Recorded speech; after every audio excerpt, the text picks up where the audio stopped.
سر ایک اور چیز ہے کہ مسلمان بعض اوقات ہم ایموشنل ہو جاتے ہیں. اگر میری زندگی کا جو لایا عمل ہے قرآن پاک اور احادیث ہے, قرآن پاک احادیث. ماجد جمال کی نالج مجھ سے بہت زیادہ ہے, یہ تو لیکچرز بھی دیتے رہے, میں تو بہت نالائق سا انسان ہوں, مگر قرآن کو سمجھتے ہوئے اگر میں بات کرتی ہوں تو قرآن پاک میں یہ کہ آپ نماز بھی جب دوپہر پڑھیں تو آپ آہستہ آواز میں جو میرے کان تک سنائی دے, ساتھ والے کو نہ کرے.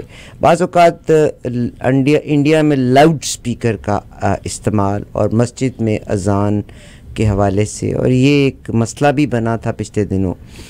تو جب میجورٹی آپ کے پاس دوسرے لوگوں کی ہے تو پھر ہم اونچی آواز میں اذان کا, اور یہاں پہ وہ پھر کیوں ہے؟ مطلب مجھے تضاد نظر آتا ہے. میں نے ایک نالائق شاگرد ہوتے ہوئے یہ سوال کر دیا. آپ کے یہ سوال ہے, یہ ایک عام سوال ہے, اور یہ ایک ایسے سوال ہے جو کہ پیدا ہو رہے ہیں ابھی. دیکھیے میں آپ کو بتاتا ہوں کہ اب مثال کے طور پہ کینیڈا, میں کینیڈا میں ہوں, امریکہ میں ہوں, انگلینڈ میں ہوں, یہاں بھی تو مسجدیں ہیں. یہاں پر بھی مسجدوں کے اندر اپنی پرمائسز کے اندر اذان ہوتی ہے, پرمائسز سے باہر تو ساؤنڈ اس کا نہیں جا رہا. تو یہاں بھی تو ہم نماز پڑھ رہے ہیں نا, یہاں بھی تو سارے کام ہو رہے ہیں. تو یہ چیزیں ہم وہاں کیوں نہیں فالو کر سکتے؟ دیکھیے ساؤنڈ کا ایک نیم ہے, ساؤنڈ کو کتنا اس کا ایک طے کیا ہوا ہے کہ بھائی ساؤنڈ کتنا ہونا چاہیے, ایک اس پہ لا ہے, اس کو قانون بنا ہوا ہے, تو اس کے اکارڈنگلی چلنا چاہیے. پہلی بات تو. دوسری بات یہ ہے کہ اگر آپ بڑے بڑے میناروں کے اوپر لاؤڈ سپیکرز لگا دیں, چار ایک نہیں چار ادھر چاروں طرف لگا کے آپ کیا ثابت کرنا چاہ رہے ہیں؟ اور دوسری بات یہ ہے کہ ابھی میرے پاس ایک مسئلہ آیا تھا, میرے پاس مسئلہ آیا تھا انڈیا میں ہی, ایک گاؤں کا ایک جھگڑا ہوا. ایک گاؤں تھا جو مسلم گاؤں ہے بڑا, اور ہر محلے میں ایک مسجد ہے ان کی, اور جو کہ زیادہ فاصلے پر نہیں, تھوڑے تھوڑے فاصلے پر. تو وہ ہر مسجد نے اپنی مینار کو اونچا کیا ہوا اور اس پہ 4 اسپیکر لگائے ہوئے ہیں. تو وہ جب اذان کا کنسیپٹ کیا ہے اس کو سمجھنے کی ضرورت ہے. پکار, نماز کی پکار, اعلان ہے نا بھائی, ٹھیک ہے آ جاؤ نماز کے لیے. اب آپ اس گاؤں میں سارے ہی مسلمان ہیں اور ہر مسجد پہ بڑے بڑے 4 لگ رہے ہیں, اتنا ساؤنڈ ہو رہا ہے. تو لوگوں نے کہا کہ بھائی اپنے ساؤنڈ کو کم کرنا چاہیے, اتنی آواز ہو رہی ہے. لوگوں خود کو پرابلم ہو رہی تھی. یہ تو قرآن میں بھی ہے کہ آواز آہستہ رکھو. نہیں, وہ تو کرنا ہی پڑے گا نا. آپ اتنے بڑے کیا بتانا چاہ رہے ہیں, کیا ثابت کرنا چاہ رہے ہیں؟ بھائی اتنا ہے کہ, اور جس کو نماز پڑھنی ہے نا, ویسے تو اس کو پھر لاؤڈ اسپیکر کی کہاں ضرورت ہے. اسے تو آج کل سارا سسٹم ہے, موبائلوں کے اندر اپنے آپ اذان ہو جاتی ہے, وقت کا اپنا آپ پتہ ہوتا ہے. جسے نماز پڑھنی ہے وہ تو اپنے آپ ہی مسجد میں پہنچ جائے گا, اور جسے پڑھنی نہیں ہے وہ مسجد کے باہر بھی بیٹھا رہتا ہے. سر میں تھوڑا تاریخ کی طرف لے کے جانا چاہتی ہوں. اگر میں تاریخ کو دیکھوں, اور مجھے یقین ہے کہ آپ کے نوٹس میں بھی ہوگا, یقیناً تاریخ تھوڑی بہت ہر ملک اپنے لحاظ سے, اور تاریخ ہمیشہ فاتح لکھا کرتے ہوتے ہیں. تاریخ کو اگر میں دیکھتی ہوں تو کچھ جو بھی اللہ نے وقت کا جس کو بھی طاقت دی تھی, ہے جو وقت کا فرعون جس کو مقرر کیا تھا, برطانیہ میں باقاعدہ.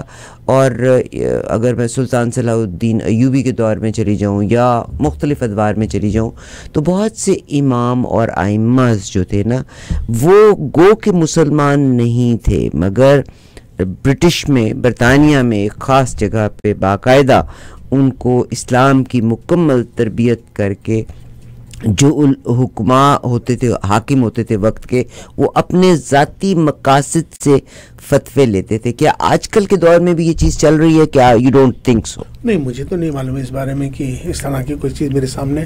اچھا, مجھے نہیں لگتا کہ ایسی کوئی ہندوستان میں آئی ہو, ایسا میرے سامنے نہیں ہے.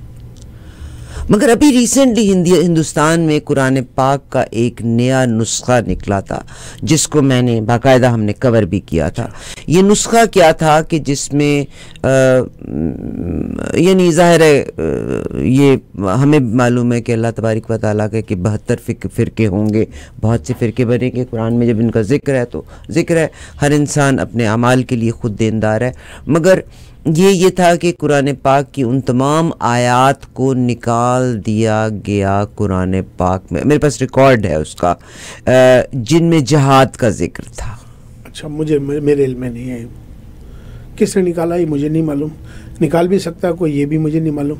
یہ تو یہ تو لوہے محفوظ میں ہے، یہ تو قرآن تو پھر اس میں تو کس اچھا آپ کے نوٹس میں ہی نہیں، حالانکہ یہ تو انٹرنیشنل نیوز تھی. اچھا میری نالج میں نہیں ہے. آپ کی نالج میں نہیں کہ قرآن پاک کا جو نیا نسخہ آیا ہے، شازیہ جی اگر آپ گوگل کر کے نکال لیں تو بڑی مہربانی ہوگی کہ قرآن پاک کا جو نیا نسخہ وہاں سے انہوں نے تیار کیا، وہ بھی ایکسٹریمزم کو ختم کرنے کے لیے یہ ایک نیا نسخہ تیار کیا گیا جس میں تمام ان آیات کو نکال دیا جن میں جہاد کا ذکر تھا. کس نے نکالا یہ مجھے معلوم نہیں، کب ہوا ہے مجھے معلوم نہیں، کہاں یہ سر تقریباً 2 سال پہلے، 1.5 سال پہلے کی بات ہے. انڈیا سے نکالا بھی، وہ میں نے اپنے آفس کے اسٹاف ممبر سے کہا ہے کہ اگر اس کا مجھے فوری طور پہ وہ سرچ کر کے نکال کے دے دیں، کیونکہ مجھے اس لیے یاد ہے کہ میں نے اس خبر کو کور کیا تھا.